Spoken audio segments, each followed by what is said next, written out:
Welcome to this TNR training video on transporting trapped cats. I'm your host, Athena. This is just one video in a series designed to help new TNR volunteers with Campus Cats of Athens, Georgia. If you're not with Campus Cats, welcome anyway, and I hope this video is helpful to you as well.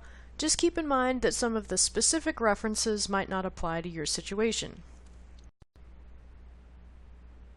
Let's get started with a question. What is the point of covering trapped cats with a sheet? A. It minimizes their stress level. B. It keeps them from scaring other cats. C. Other people can't see them. Or D. It keeps them from being scared by other cats. I recommend you pause the video, think about your answer, and come back when you're ready to see what it is. A is correct. Covering the trap with a sheet, canvas, or towels creates a safe little dark place that keeps trapped cats calm. Let's move on to discuss why transporting trapped cats properly is an important step in your trapping process. Why is transporting trapped cats an important stage in your trapping process? How does it affect subsequent steps in the trapping process? What are some important considerations?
First, the way you transport trapped cats can be more or less stressful for the cats depending on how you do it. Second, taking a few precautions can ensure that you and the trapped kitty are safe. Here are the basics for transporting trapped cats. What are the fundamentals of transporting trapped cats? Take a couple of minutes to think about what you learned from Kelly. What should you keep in mind? What do you want to try to avoid doing? Why do these things matter?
First of all, remember that feral cats are terrified of you and of being unable to get away from you.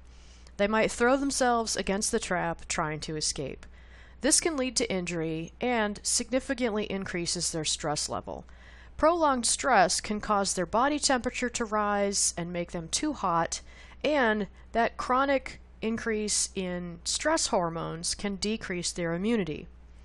Covering the trapped cat with a sheet, just this simple thing, right after the cat has been trapped, can make the process much less stressful for them. Keep the trap level while you carry it to your vehicle. This can be a challenge sometimes, especially with a 10-pound tomcat bouncing around inside.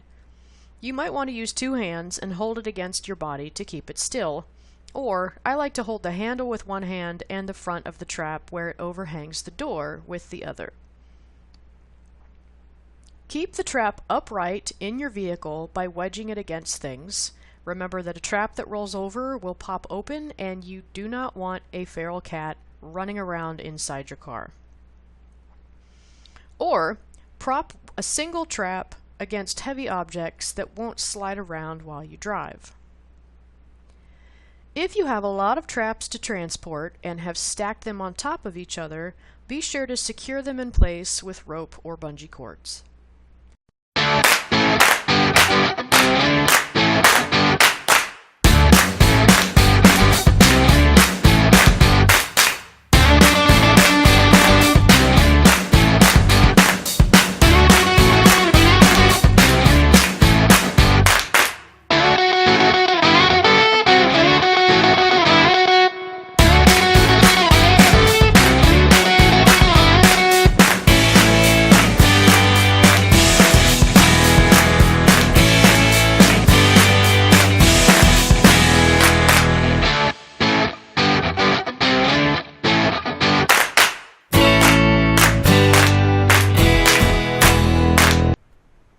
Okay, I got my trapped cats here ready to go in my car.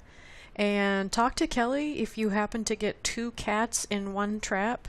Fortunately for me, these two were not actually feral, so it was easy for me to take one out of this trap and put it into a different one.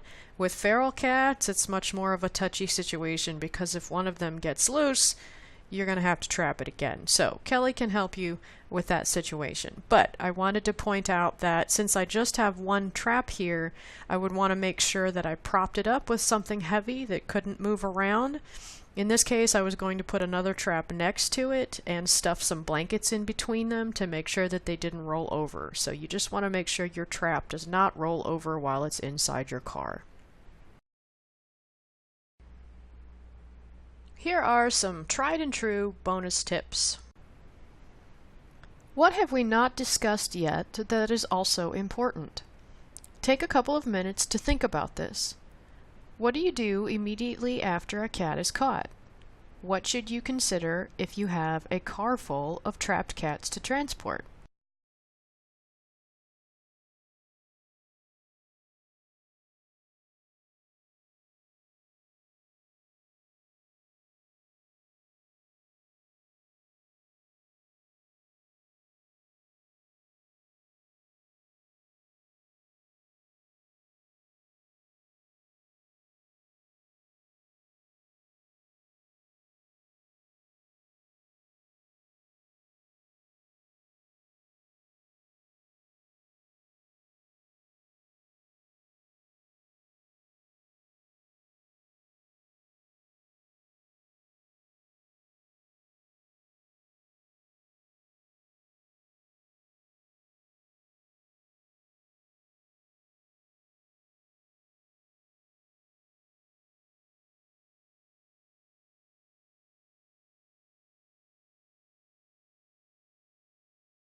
Keeping trapped cats outside your vehicle when the weather is nice can reduce their stress level because they're not in a confined space that reeks of people. Remember that your smell and the sounds you make are scary to them. It can also be good for when those tomcats urinate so the smell isn't trapped inside your car with you. Remember to keep the traps in the shade if the weather is hot and sunny. If it's cold, you'll want to keep the trapped cats inside your vehicle with you. Cover them with a blanket so they stay warm. Make sure you protect your upholstery with newspapers, a tarp, and/or old towels and blankets. Tomcat urine does not come out of carpeting easily. Put something absorbent between stacks of traps so the cats on the bottom don't get hit by anything dropped from the cats above. Now let's wrap up this video on transporting trapped cats with a quick question. Why would you want to keep trapped cats outside instead of in your car if you're not finished trapping and the weather is mild? Is it A, it helps to trap other cats, B, so you aren't distracted, C, to minimize stress for the trapped cat, or D, all of these? Pause the video, think about your answer, and come back when you're ready to move on. C is correct. Remember that feral cats are afraid of you, and that anything you can do to minimize their stress is better for their health. I hope this video on transporting trapped cats was helpful. Thanks for watching, and best of luck with your trapping project.